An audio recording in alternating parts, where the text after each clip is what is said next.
before we get into the X's and O's, shame on the Big Ten for putting this at the noon kickoff. What are we doing here?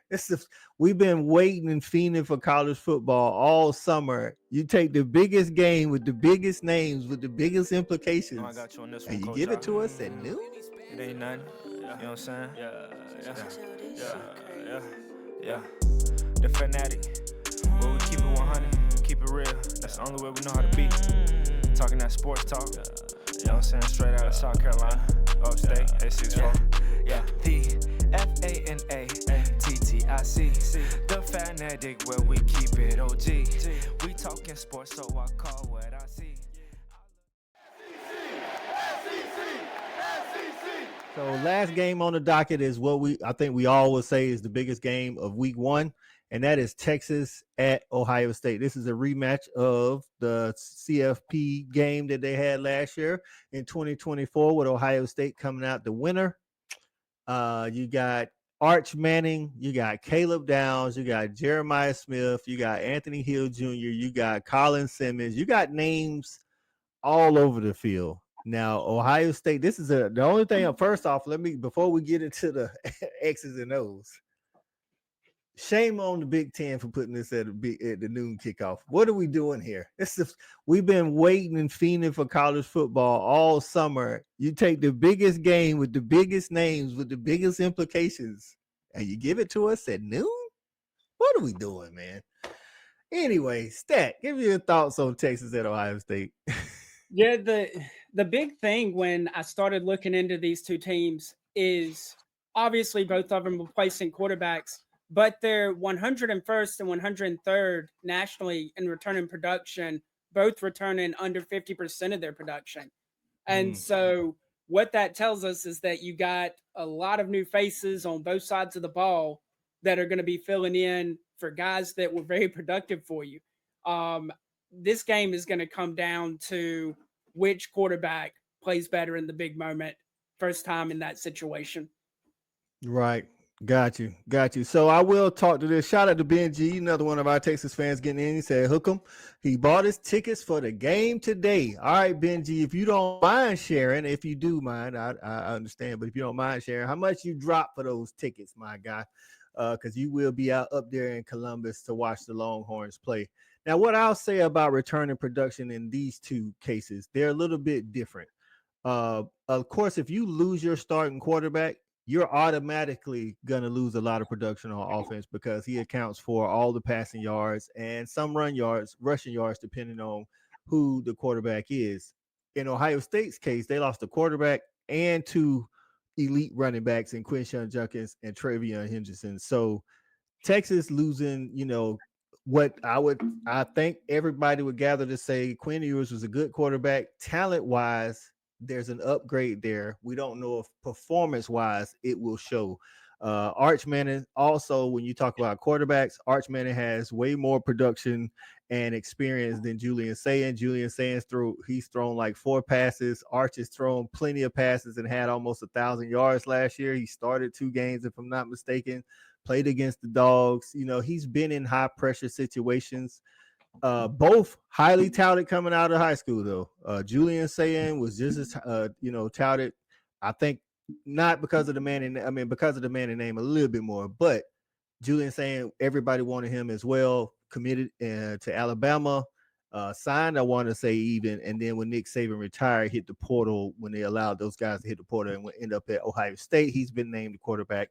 Now, Julian Sayin does have a Jeremiah Smith out there on the outside, though. You know what I'm saying? So, Arch Heisman campaign starts next weekend. Listen, we talked about this earlier for Lenora Sellers. We didn't really mention it, but Cade and Nussmeier in that same boat. This is listen, it could be a make or break. I can tell you that. Because sometimes if you play bad, or even if your team wins, if you don't play up to expectation, I'm not even going to say bad, then you could be knocked out of the race depending on what the other team does. And again, long shot, but there is a Caleb Downs on the other side that's going to get a lot of attention and to do if he can make some big time plays against this offense. I will say, outside of Dylan Stewart, the 3 best defenders in the nation, will be in this game. Colin Simmons at age, Anthony Hill Jr., who I personally listen. Shout out to Walker for Dogs for winning the Buckeyes. I personally thought it was going to Anthony Hill Jr., but that's just me. But I'm glad we got the hardware though. But then you got Anthony Hill Jr. and you got Michael Taft in the secondary. Like it's just filled with stars. So I think this is going to come down to can Arch go into the horseshoe and play with comfort. I think he'll be much more comfortable than anything we've seen last year because he's taken all the first team reps this year. He's got running backs behind him. Not that Ohio State doesn't, but Ohio State went to the transfer portal and got C.J. Donaldson from West Virginia, who is a good running back. He's a big running back, I can tell you that. But he's had subpar years in the 700s. He hasn't had those elite years like a Quinshon Judkins. So I think this is going to be a good game. I don't know. I think the spread on this is 2.5. Texas is the underdog. I think it's the first time in a long time that the number one team goes into the week one game and they're the underdog. What you thinking? The first thing I'm thinking is that just proves our point that preseason polls are stupid when you have a team ranked number one in the country and they're the dog week one. Clearly, we shouldn't have preseason polls, but I think that Texas is different. I think this is probably the best defense in the country. Going up against a redshirt freshman quarterback, I think honestly Texas is licking their chops that they're getting a noon snoozer in Ohio and not under the lights. And this has all the right makings for Texas to kind of lay a beat down and make an example that they are who everyone thinks they are. Right. Benji, stop it. Nobody believes in us, Texas versus the world. I think you're the only person that says that. Texas been getting mad love. Hey, but if you don't believe it, who will? You can start it on your own. Maybe it'll catch fire, but I don't think so. T Boomer says, I feel like it's going to be a low scoring game. Why do you say that, T Boomer? Because of the newness of the quarterbacks or the caliber of defenses playing in this game?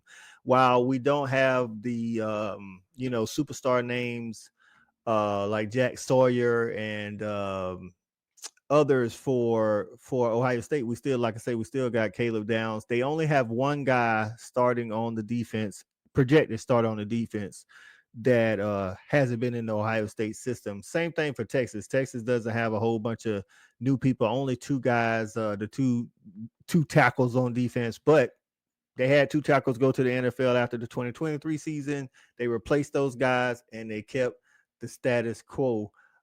Benji says, let me get my Kirby Smart on. Hey, this year, there's no need for Kirby to do it because technically nobody is picking Georgia to win anything. So, but yeah, hey, get your Kirby Smart on, Ben. T Boomer says, I feel like the defense for both teams will take over. I definitely can see that. Again, Arch, even though, again, I feel like he is going to be more comfortable, but it is the horseshoe first game of the season. Typically, defenses are ahead of offenses. He got some good guys. Ryan Wingo, we'll see if he can step in. We know he's a super talented freshman, former 5-star, blazing speed. We'll see if he can step in and do some of the things, that the Texas receivers were able to do last year. If I'm not mistaken, they get CJ Baxter back. Is that right, Benji? In that backfield, who was supposed to be the starter last year and then ended up getting hurt. So, but they didn't miss a beat once he got hurt. Defensively, I'm gonna get an edge to Texas just because, like I say, they got it on all levels. They got I don't know who's the best defender on the team, whether it's Anthony Hill Jr. or Colin Simmons, but you got Colin Simmons on the first level, Anthony Hill Jr. on the second level, and Michael Taft on that third level. So I think this might end up being a lower scoring game, like you kind of called the Clemson LSU stat. I think we see something in the 20s for these teams. I think maybe you have an exciting play or two to start the game out. Both teams settle in. I think Texas comes away with the win on the road. Give me Texas 27-21. What you got? See, I think Texas is going to Ohio to make a statement. I think they're going to the horseshoe, and that after the game, we may see Ohio State fans overreacting and realizing that shiny new toy in the trophy case didn't heal all wounds and start calling for people's heads again, I think Texas is going into the horseshoe and coming away 27-7. Woo! You said they gonna hold Ohio State to 7 points. Woo, Ryan Day.